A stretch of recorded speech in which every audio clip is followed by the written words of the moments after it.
সেদিন যে তোমাদের বললাম রিশানের বাবা তার ছোটবেলার বন্ধুর বিয়েতে যাচ্ছে, তো গতকালকে ছিল তার রিসেপশন। তো ওই 8টা নাগাদ আমরা রেডি হয়ে সেখানেই গেছিলাম। আর এই যে দেখো নতুন বর আর বউ কি মিষ্টি লাগছে না দুজনকে, আর এই ছোট্ট মহাশয়টাকে কিরকম লাগছে সেটাও তোমরা জানিও। এখানে ছিল চিকেন পকোড়া, আমি সেটা একটু খেয়েছিলাম। কফি ছিল, তবে কফি চা যেহেতু আমি পছন্দ করি না তাই আর খাইনি। আর এখানে মা তার বান্ধবীদের সাথে বসেছিল, আর এই যে এই কাকিমা এত মজার সে কি বলবো। তো ভীষণ হাসি ঠাট্টা করছিল। আর রিশানকে সন্ধেবেলা আমরা বেরোনোর সময় ওকে খাইয়ে নিয়েছিলাম। আর কিছুটা খাবার আমি বোতলে করে নিয়ে নিয়েছিলাম, কেননা জানি হয়তো লেট হতে পারে আসতে।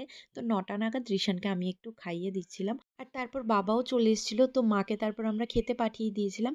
মা খেতে বসে পড়েছিল, কারণ মায়ের খাওয়া হলে রিশানকে ধরলে পরে আমি আর ওর বাবা খেতে বসবো।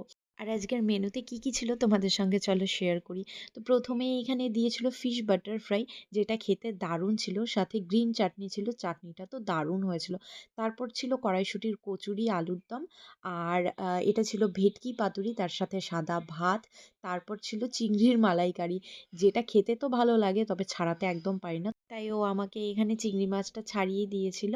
তারপর ছিল পোলাও আর মাটন, চাটনি, পাঁপড় আর দু রকমের মিষ্টি ছিল, রসগোল্লা আর একটা মিষ্টি সেটার নাম আমার মনে পড়ছে না। তো মিষ্টিগুলো আমি স্কিপ করেছি। আইসক্রিমও ছিল, সেটাও আমি খাইনি, তবে বেরোনোর সময় একটা পান খেয়েছিলাম। আর এই যে ইনি হলেন কাকিমা, মানে যার বিয়ে হলো বাবাইদা, তার মা।